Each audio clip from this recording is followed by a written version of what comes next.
비대면 예배의 모범이 무엇인지 성경이 분명히 기록하고 있습니다.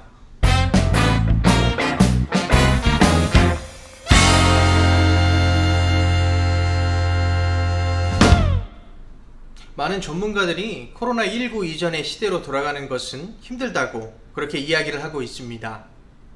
연인들과 함께 만나서 식사도 하고 영화관에 가서 영화도 보고 이제 이랬던 문화들이 집에서 집밥을 해 먹거나 배달 음식을 시켜 먹는다거나 넷플릭스나 유튜브 같은 걸로 영화를 시청하는 문화로 바뀌어져 가고 있고, 우리가 친구들을 만나서 운동하고 커피 한잔 하고 이랬던 문화들이 집에서 게임을 한다거나 아니면 나 홀로 낚시나 등산을 떠나는 그런 인구들이 증가를 하고 있다고 합니다.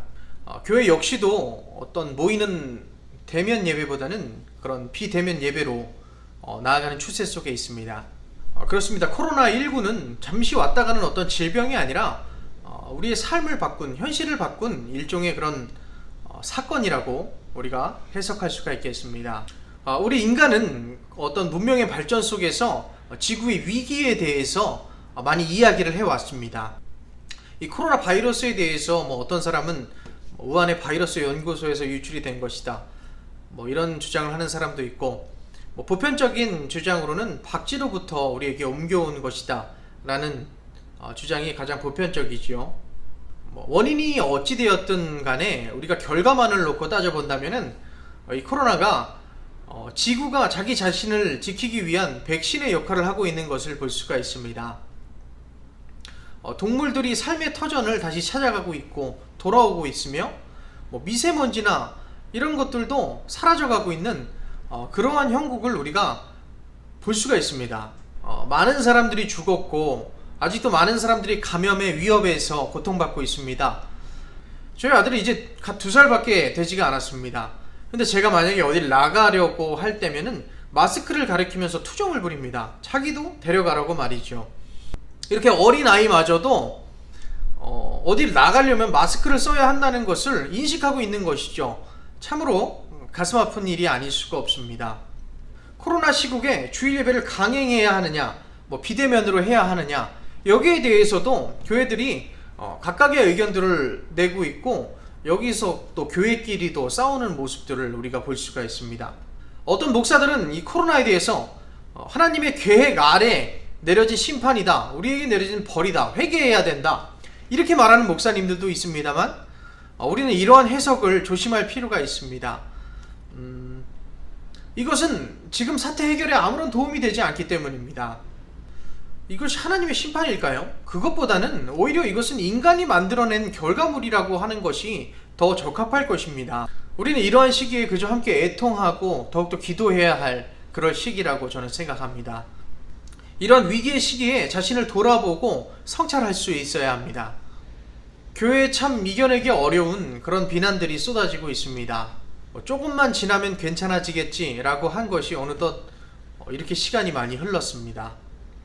이스라엘 역사의 암흑기를 꼽자면은 아마도 바벨론 포로기를 우리가 꼽을 수가 있겠습니다. 이스라엘이 바벨론의 침략을 받아서 백성들은 포로로 끌려가고 성전은 바벨론에 의해 무너졌습니다. 이스라엘 백성은 이렇게 생각할 수가 있겠죠? 과연 하나님은 어디에 계시는가?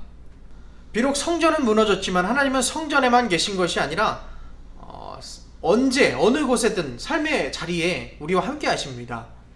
이들은 이 시기에 성전에 집중한 것이 아니라 오히려 말씀에 집중했습니다. 우리가 지금 가지고 있는 구약 성경의 대부분이 이 시기에 정리가 된 것들입니다. 포로로 잡혀가고 고난당하고 또 천대받고 멸시받았던 이스라엘 백성들, 그러나 이 위기 속에 희망이 있습니다. 세계적으로 우리가 역사를 살펴보면은 평안했던 시기에 큰 정신이 나오지 않습니다. 로마가 이스라엘을 점령했던 시기에 예수 그리스도께서 등장하셨고, 우리나라만 봐도 그 임진왜란 당시에 이순신 장군을 비롯한 수많은 영웅 인물들이 등장을 하게 됩니다. 중국의 춘추 전국 시대를 봐도요, 그 혼란한 시기에 다양한 사상들과 다양한 인물들이 등장하게 되죠. 이렇게 본다면 이 코로나 시기는 이 위기의 시기를 우리가 기회로 삼는 그런 시간으로 삼아야 할 것입니다. 이것은 우리의 신앙에서도 마찬가지입니다.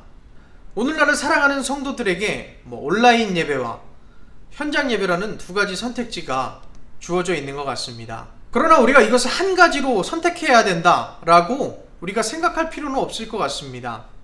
어르신들이나 아이들이나 질병에 취약한 사람들이 현장에 나가서 예배드리지 않았다고 해서 하나님께서 너 왜 예배 나오지 않았니? 라고 말씀하실 하나님이 아니십니다. 다만 우리에게 주어진 삶의 자리가 예배의 자리임을 우리가 기억했으면 좋겠습니다. 물론 모이는 예배, 모이는 교회도 굉장히 중요합니다. 우리가 모여가지고 삶을 나누고 고통도 나누고 기쁨도 나누고 이렇게 하는 것이 교회의 기능 중 하나인 바로 코이노니아의 역할이기 때문입니다. 그러나 지금 우리가 여기에서 현장 예배를 드리네, 온라인 예배를 드리네 이거 갖고 싸울 필요가 없다는 것이죠. 자, 오늘 본문에 등장하는 다니엘의 이야기에서 우리가 교훈을 얻을 수가 있습니다. 오늘 본문은 여러분들이 잘 알고 계시는 그 다니엘, 사자굴에 들어간 다니엘의 이야기를 이야기하고 있습니다. 당시에 그 바벨론 왕이었던 이 다리오 왕은 다니엘을 죽이려고 계획했던 그 신하들의 꾀임에 넘어가서 왕 외에 어떤 신이나 사람에게 구하면은 사자굴에 집어넣어라 라는 명령을 내리게 됩니다. 그럼에도 불구하고 다니엘이 어떻게 했냐면은 하루 3번씩 예루살렘을 향해서 난 창을 통해서 기도했습니다. 심지어 창문을 다 열어놓고서 사람들이 그것을 볼 수 있게 했죠. 자, 다니엘의 상황을 한번 살펴봅시다. 다니엘은 포로로 잡혀왔기 때문에 예루살렘 성전에 가서 예배할 수가 없었습니다. 갈 수 있다고 하더라도 성전은 이미 무너지고 없었습니다. 그리고 그는 예루살렘을 향해 난 창문을 향해서 예루살렘 성전 쪽을 바라보면서 기도합니다. 아마도 예루살렘 성전에서 함께 예배드렸던 그 성도들의 모습을 떠올리면서 기도했을 것입니다. 비록 공간적으로는 멀어졌지만 영적으로는 이어져 있음을 알 수가 있습니다. 우리가 대면 예배가 가능하다면, 현장 예배가 가능하다면 기꺼이 모여서 예배드리는 게 당연히 좋습니다. 하지만 어르신이나 아이들이나 환자들이나 이 코로나 상황 속에서 위협을 받으면서 현장 예배를 고집할 필요는 없다는 것이죠. 바벨론에 의해서 예루살렘 성전이 무너졌을 때, 그들의 신앙이 무너졌을 때 그들은 다니엘처럼 각자의 방법으로 하나님을 찾았습니다. 우리가 그동안 건물 중심의 신앙생활을 신앙의 중심으로 생각했다면은 이러한 때에 나의 삶의 현장이 예배의 중심이 될 수 있도록 생각의 전환을 해보는 시간을 가졌으면 좋겠습니다. 비대면 예배일지라도 거룩한 예배, 삶으로 드려지는 예배가 될 수가 있습니다. 물론 지금도 우리가 집이라고 해서 편안히 누워가지고 예배를 드린다거나 먹으면서 예배를 드린다거나 막 돌아다닌다거나 이렇게 해서는 안 되겠죠. 비대면 예배더라도 현장 예배에서의 몸과 마음가짐을 가지고 예배 드리는 것입니다. 다시 본문으로 들어와서 왕의 명령을 어긴 다니엘은 결국 사자굴 속에 들어가게 됩니다. 이것이 음모인지 몰랐던 왕은 다니엘을 신하들에게 내어주었지만 한편으로는 당신이 섬기는 신이 다니엘을 돌봐주실 것을 기대했습니다. 아마도 왕이 그런 믿음이 있었다기보다는 정말 지푸라기라도 잡는 심정으로 그런 믿음을 보였다고 할 수가 있겠죠. 예수를 믿지 않는 사람들이 죽어가는 자기 아들을 살려달라고 하나님 살려주세요 라고 하는 그런 심정이었다고나 할까요? 왕도 개인적으로 다니엘을 위해 금식하면서 뜬 눈으로 밤을 지새웠습니다. 그리고 아침이 되자 사자굴로 달려갑니다.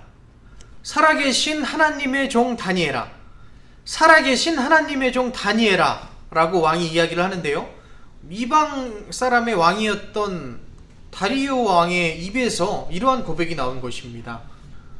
어쩌면 하나님은 다리오 왕의 입에서 이러한 고백이 나오게 하시기 위해서 그랬는지도 모르겠습니다. 그때 다니엘은 몸에 상한 곳 하나 없이 멀쩡히 걸어 나왔습니다.